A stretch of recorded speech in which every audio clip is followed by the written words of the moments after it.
नमस्कार and welcome दोस्तों। मैं वैशाली आ चुकी हूँ फिर से आपके सामने एक और कहानी लेकर। तो चलिए चलते अपनी कहानी की ओर। और कहानी है भूतिया अस्पताल के खौफनाक रास्ते से गुजरना पड़ा वाली। आज जो मैं आपको किस्सा बताने जा रहा हूँ वो हमारे कस्बे में भूतिया अस्पताल का है। सारे कस्बे के लोग इस अस्पताल को भूतिया अस्पताल कहते हैं। इस अस्पताल का असली नाम विक्टोरिया अस्पताल है। इस अस्पताल को आज से करीबन 100 साल पहले अंग्रेजों ने बनवाया था। उस अस्पताल के सामने एक कब्रिस्तान है। मेरी दादी जी ने मुझे बताया था कि आज से 60 साल पहले इस अस्पताल में ऑपरेशन के दौरान एक लड़की की मौत हो गई थी। तब से उस लड़की की आत्मा उस अस्पताल में भटकती है। रात ढलते ही कोई भी इंसान उस रास्ते से नहीं गुजरता क्योंकि उस लड़की की आत्मा राहदारियों को परेशान करती है। हालांकि मैं दादी जी की बताई पुरानी भूतिया कहानियों में ज़्यादा विश्वास नहीं करता था। एक रात मैं अपने 2 दोस्तों अंकित और राजू के साथ बाइक को घूम रहा था। तब भी मेरे एक दोस्त ने मुझे विक्टोरिया अस्पताल वाला रास्ता पे चलने का सुझाव दिया। हम में से कोई भी ज़्यादा भूत प्रेतों पर विश्वास नहीं करते थे और हमने उस रास्ते पर जाने का मन बना लिया। उस समय रात के 10 बज चुके थे और हम तीनों ने ये बात अपने परिवार वालों को नहीं बताने का वादा किया और उस रास्ते पर निकल पड़े। जैसे ही हम उस रास्ते से निकले, रास्ते पर रेत होने की वजह से हमारी बाइक फिसल गई और हम तीनों धड़ाम से बाइक से दूर गिरे, लेकिन हम लोगों को कोई चोट नहीं आई थी। बाइक चला रहे मेरे दोस्त अंकित ने बोला कि उसका बैलेंस तो बराबर था, फिर ये बाइक क्यों फिसल गई।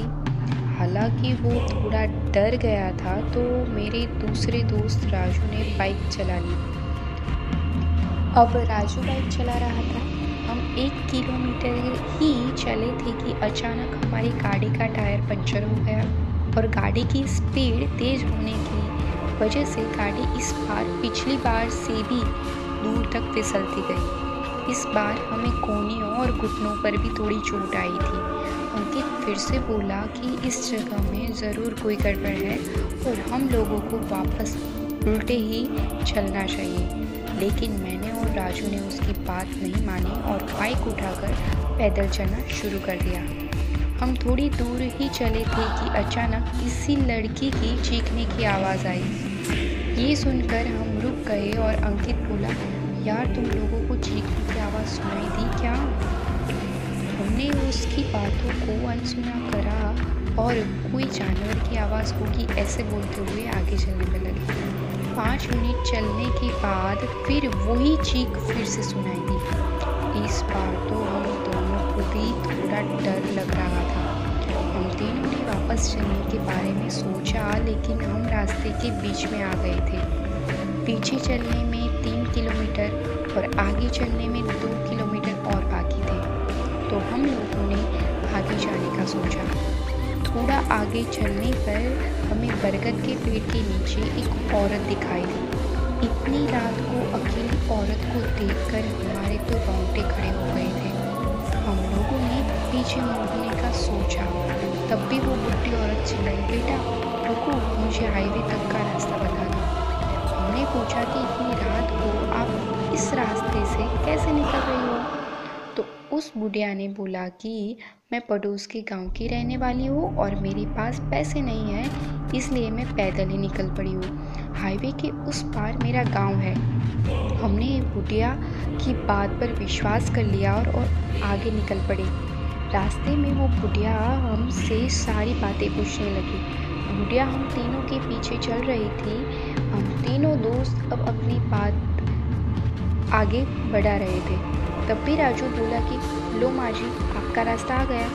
और वो जैसे ही पीछे मुड़ा तो वहाँ कोई नहीं था। हम तीनों की तो सिट्टी पिट्टी गुल हो गई थी और बोलने तक की हालत में नहीं थे। हम बाइक को धक्का मारते हुए जोर से भागने लगे। भागते भागते अंकित को ठोकर आई और वहीं गिर गया। हमें ज़ोर से चीखें सुनाई देने लगी। हम भी बाइक को वहीं पटक कर अंकित को साथ लेकर दौड़ने लगे। अस्पताल के पास कब्रिस्तान पर पहुँचे और ये सब घटते हुए 12 बज चुके थे। हम पसीने से तरबतर हो गए थे और कब्रिस्तान पार कर एक मंदिर में रुके, क्योंकि अगर बिना बाइक के घर जाते तो जूते पड़ते। इसीलिए उस रात मंदिर में ही रुक गए और सुबह होते ही बाइक लेकर अपने अपने घर आ गए और घर वालों को दोस्तों के यहाँ रुकने का बहाना बना दिया। उस रात के बाद से हम उस रास्ते से कभी नहीं गए। मुझे आज भी सपनों में वो बुढ़िया और चीखने की आवाज़ें सुनाई देती है। तो इसी के साथ हमारी आज की खौफनाक रात की ये डरावनी कहानी खत्म होती है। मिलते हैं अगली कहानी में, तब तक के लिए डर को महसूस करते रहें। सो बाय बाय एंड